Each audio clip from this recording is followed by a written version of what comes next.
EMS TV आपका भरोसेमंद news network. यहाँ आपको मिलेगी हर बड़ी खबर हिंदी के साथ साथ अब इंग्लिश में भी। नेशनल, इंटरनेशनल और मध्य प्रदेश की हर बड़ी खबर। लाइक करें, सब्सक्राइब करें और ज्यादा से ज्यादा शेयर करें और बने रहें हर बड़ी खबर के साथ। EMS TV, English first and fast. अंतर्राष्ट्रीय वृद्धजन दिवस के अवसर पर जबलपुर के राष्ट्रीय स्तर का कार्यक्रम आयोजित किया गया। राइट टाउन स्थित मानस भवन में आयोजित इस कार्यक्रम में बच्चों और बुजुर्गों ने सांस्कृतिक और नृत्य प्रस्तुतियां दी। केंद्रीय सामाजिक न्याय एवं अधिकारिता मंत्री डॉक्टर वीरेंद्र कुमार, प्रदेश के लोक निर्माण मंत्री राकेश सिंह, सामाजिक न्याय एवं दिव्यांग जन सशक्तिकरण मंत्री नारायण सिंह कुशवाहा और राज्यसभा सदस्य सुमित्रा वाल्मीकि ने दीप प्रज्वलित कर कार्यक्रम का शुभारंभ किया। बच्चों और बुजुर्गों की पत्रलेखन, स्लोगन, निबंध और चित्रकला प्रतियोगिता का आयोजन भी किया गया। स्थानीय उत्पादों की प्रदर्शनी के साथ वृद्धजनों का सम्मान भी किया गया। सेहोरा के ग्राम डूडी निवासी बाबूलाल पटेल ने 2 सितंबर को फांसी लगाकर आत्महत्या कर ली। पुलिस जांच में खुलासा हुआ कि सुषमा पटेल नाम की महिला पैसे के लेन देन को लेकर लगातार मृतक को परेशान कर रही थी। मोबाइल चैट रिकवरी के आधार पर महिला के खिलाफ आत्महत्या के लिए उकसाने का मामला दर्ज किया गया है। बस्ती नंबर 2 दुर्गा मंदिर के पास चक्रवर्ती नामक व्यक्ति ने अपने घर के बाहर बैठे कुत्ते के पिल्लों पर लाठियां बरसाई। इस क्रूरता के चलते एक पिल्ले की मौके पर ही मौत हो गई। वीडियो सामने आने के बाद क्षेत्रीय लोग गोहलपुर थाने में शिकायत दर्ज कर कार्रवाई की मांग कर रहे हैं। कि कुत्ते के बच्चों को एक आदमी द्वारा उनके घर के सामने वो बैठे थे, रात के 1:30 बजे की घटना है। उन्होंने बच्चों को लठ से मारा है, जिसमें से एक बच्चे की जान चली गई है कुत्ते के, और वहाँ पे 3 से 4 थे, वो सबको मार रहे थे, बाकी वो सब भग गए। उनमें से एक बच्चे की जान चली गई, बहुत बेरहमी से मारा है। अब वीडियो है हमारे पास, पूरा एविडेंस है और हम चाहते हैं कि उस पर कड़ी से कड़ी कार्रवाई हुए। मेरा ये मानना है कि इस तरह की तरीके की घटना कि कुत्ते के पिल्लों को मार देना ये बड़ा ही निंदनीय है। और आप जानते हैं कि भारतीय न्याय संहिता के 325 के अंडर में अपराध भी है, कानूनी रूप से अपराध है, जिसकी सज़ा करीब 5 साल तक की है।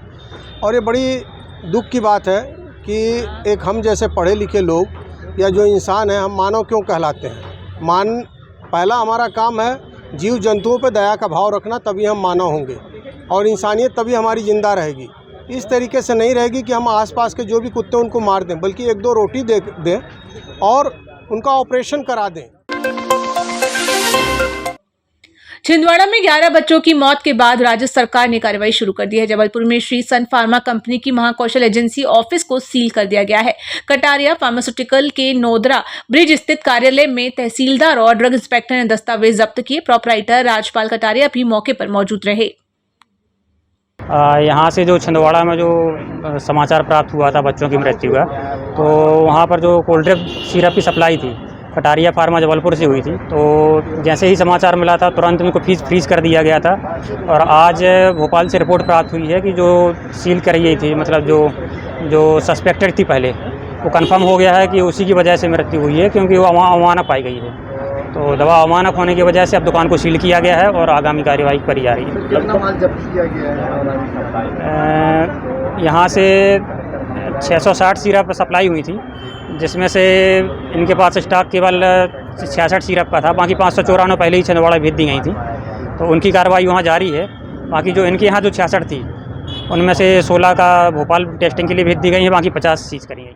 इसमें अभी छिंदवाड़ा में हाल ही में जो घटना हुई है, जो कप सिरप के माध्यम से कुछ बच्चों की जो जान गई है, तो उस विषय में एक ड्रग इंस्पेक्टर जो जबलपुर हैं, उन्होंने यहाँ जांच की है। और ये एक्चुअली ये कटारिया फार्म्स हैं, इन्होंने जो सप्लाई है जो डिस्ट्रीब्यूट करते थे छिंदवाड़ा में, तो इसकी जांच के लिए ड्रग इंस्पेक्टर के साथ मैं यहाँ उपस्थित हुआ।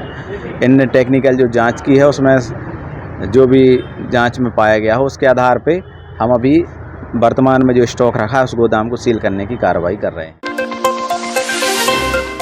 मटोटाल थाना क्षेत्र स्थित डिकासा क्लब में शनिवार रात लगभग 2:45 बजे क्लब में युवक राजा के हाथ में गिलास गिरने पर क्लब संचालक सुकेंद्र तिवारी ने उसे बुरी तरह पीटा। युवक की शिकायत के बावजूद पुलिस ने कोई कार्रवाई नहीं की। युवक ने बताया कि संचालक उसे धमकियां दे रहा है और झूठी FIR दर्ज करवा रहा है।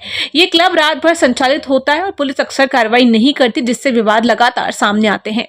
डिकासा गए थे क्लब, मेरे से गिलास हाथ से टूट गया, तो सत्येंद्र तिवारी ने मेरे को मारा जबरदस्ती। ऊपर से लेके नीचे तक।